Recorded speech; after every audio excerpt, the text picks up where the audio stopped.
What's up guys, welcome back to Reese Fishes, and on today's channel we're going to be talking about the bung. Now if you've never heard of the word bung, it's generally what we call sight indicator fishing. I mean, it's called different things in different places: sight indicator fishing, New Zealand style fishing, bung fishing, but generally, look, all it is a glorified float.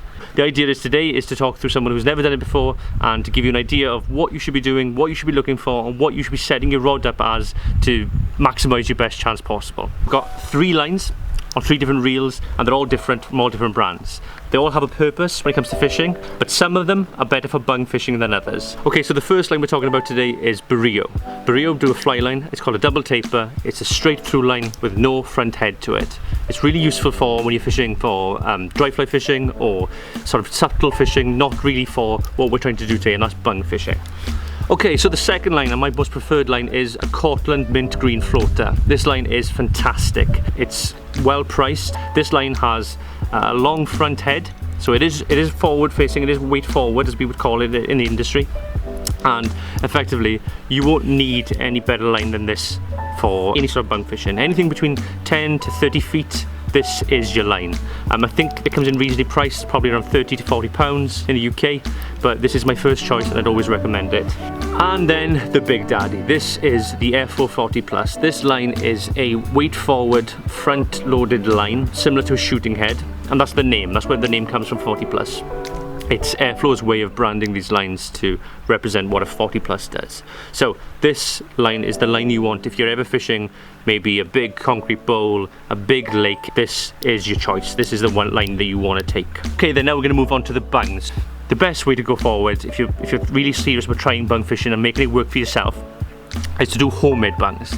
They are so dead simple to do. I'll show you one here now, look. So as you can see there, all it is a bare hook with some foam on it, and then a little tuft of yarn, any colour you want, just so you can see that yarn when it's out there in the lake. It'll easily hold up a 3mm bead, probably 2 even, I would imagine, and then that's probably where it cuts off. Generally, this bung is my first choice, because I can cut these up as I want them for size. I can make them smaller, make them wider, do different tufts depending on what colour of the day it is. And then moving on, we have got something much different. So this is effectively a slip and slide bung. What you do is you would run, this is a piece of silicone, you would run your leader through that silicone up to the point you want it, and then you would use the little crevice that's in the foam there, and you would slide your silicone tubing in there. Once it's in, like so, if we can do this, you'd spin both sides counterclockwise to each other, and as it locks in, it will tighten up, and that bung will not move when it's on the cast.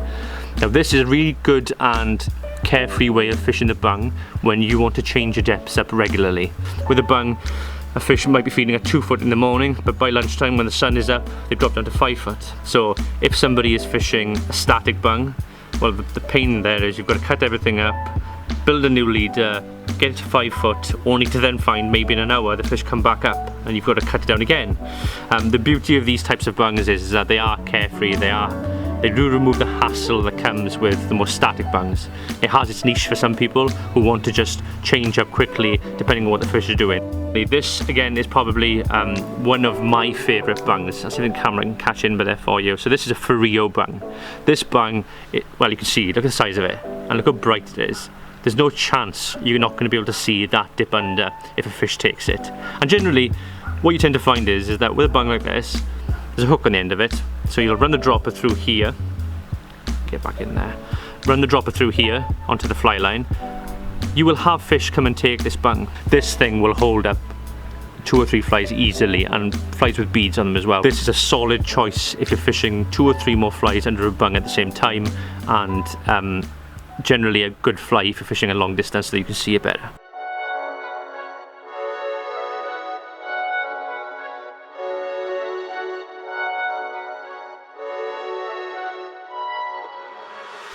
There we go, straight away. Second cast, straight away, on the bung. Strong fish. Come on. There we go.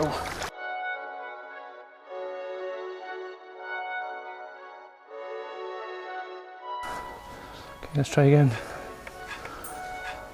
It's a nice fish there then. So we're fishing 2 foot down.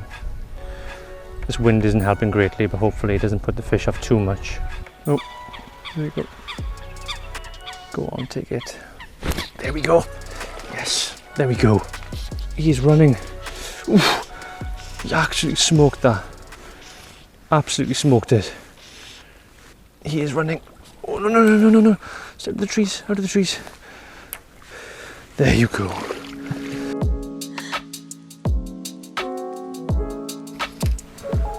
So as you can see, guys, we're no more than 5 minutes in, and that's 2 fish. Okay, and then finally, we're talking about what is on the business end of your bung cast. That's where we start with this fly. This is what you call a blob. And generally, if you chuck that under a bung and leave it there, fish will come and have a look at it. And then next, then we move on to this. Now, this to some people will look like a worm, and in essence, that's what it's supposed to be. It is a squirmy worm. Generally, they come in a million different colours. You can get purple, blue, green, lime. I've never seen a white worm. I've never seen an orange worm. I've never seen a blue worm. But generally, they seem to work. And again, it's tapping into that fish's inquisitive nature to try and find out what they want. And then the last fly you're going to need in your box is this fly. This, if you've never seen it before, is an egg fly. This is one of the most common flies fished under the bung. It comes in a million different colours, a million different combinations, and again, that's down to you to find out what works for you. This fly will catch you hundreds of fish over the course of a winter. So that's the flies, that's the bungs, that's the floating lines that we've talked about. Now it's basically time to go in and try and think about what you're going to do.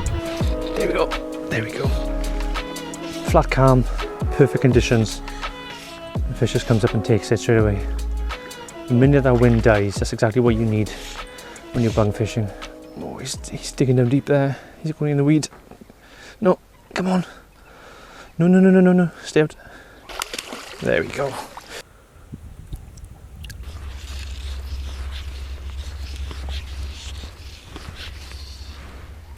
There we go. There we go. First cast.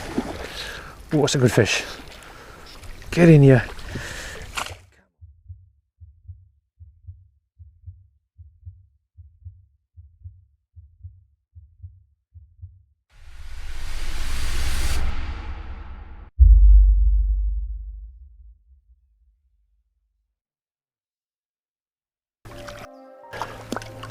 There you go. And off she goes.